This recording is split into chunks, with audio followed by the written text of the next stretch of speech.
Hello everybody and welcome on board this contest yacht for a quick look around her interior in virtual reality. So what does that mean to you? Well, that means you can look around where you like, when you like. All you need to do is click and drag or swipe your screen up, down, left or right, and you can look around and hopefully appreciate excuse me, what it feels like to be on this boat without actually being here.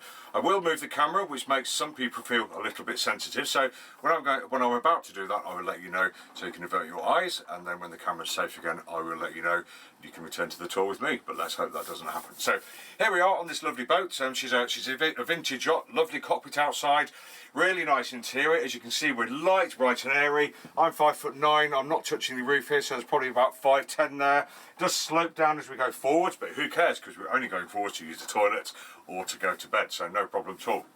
Big windows, the high coach roof does give you a nice height down here, as I mentioned, so we're light, bright and airy. We've got a nice upholstery down here, very recent. We've got nice carpet down here, very recent. So we're feeling kind of a little bit contemporary on an older yacht. We've got double sockets everywhere. This boat has a flat screen and a sound bar sitting there. We have what I think is some laminate down here. So feeling really nice.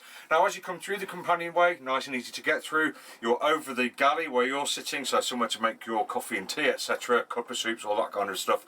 Nice and safely using the sink and passing backwards and forwards through the companionway to the cockpit. Very nice. Down to the engine casing here, we have a lid here where we can see the engine and have a quick check of it, no problem at all, or we can pull it all out and we can see most of the engine from here, and I think we can see the rest of it from the cockpit itself, which is handy. On the left hand side here, the port side, we've got the L-shaped galley here, we've got the sink, we've got cupboards, we've got shelves, we've got a 2-burner stove here as well, so everything I think you'd need to knock up those little snacks and dinners at sea, etc. Really, really nice. Over on the starboard side, as you come down, we've got behind here, nestled a nice wide long pilot berth, taken over by this fridge, which is in use with the current owner, but that's fine, you could move that if you want, and I think we do have the cushions to make this back into a lovely bed, maybe for you, who knows.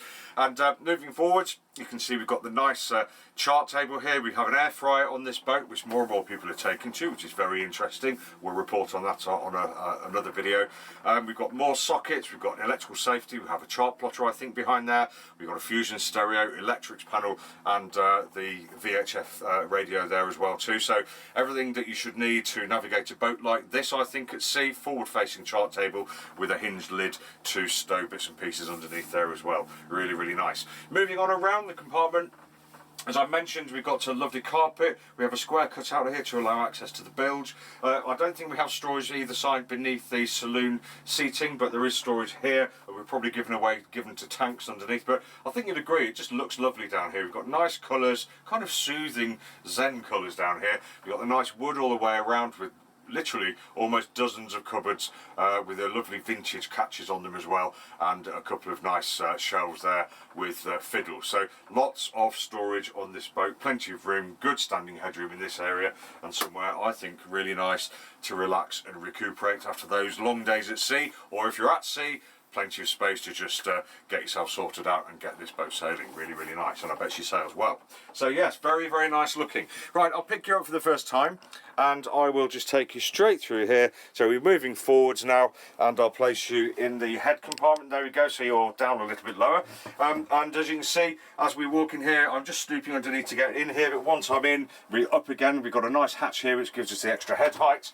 On the starboard side here, we've got a nice cupboard, we've got two crew drawers here, one for every member of the crew, a shelf above here. We have got lots of windows on this boat, which is lovely. That's why we're so light and airy. We've got light and airy. Nice lobby space here, so if you want privacy for the heads, then we're going to close this door. Here we go. Or if you want to, if you're occupying the front cabin and you want a bit of privacy, the doors do close like that, no problem. Manual head with the valves, the inlet and the outlet valves readily available behind it, which is lovely. You're sitting on the port side, facing to starboard. That may bother you, it may not, I don't know. Just thought I'd let you know. Couple of cupboards above the head as well for all your bits and pieces. And I think there would have been a pull-out sink here once, but it looks to me that that's long gone. Could be reinstated without too much trouble, I think, if you really want to sink in this area. But let's pick you up and just place you, if I can, sort of in the forward cabin. I don't want you to fall over. You're on a soft furnishing, otherwise known as a duvet.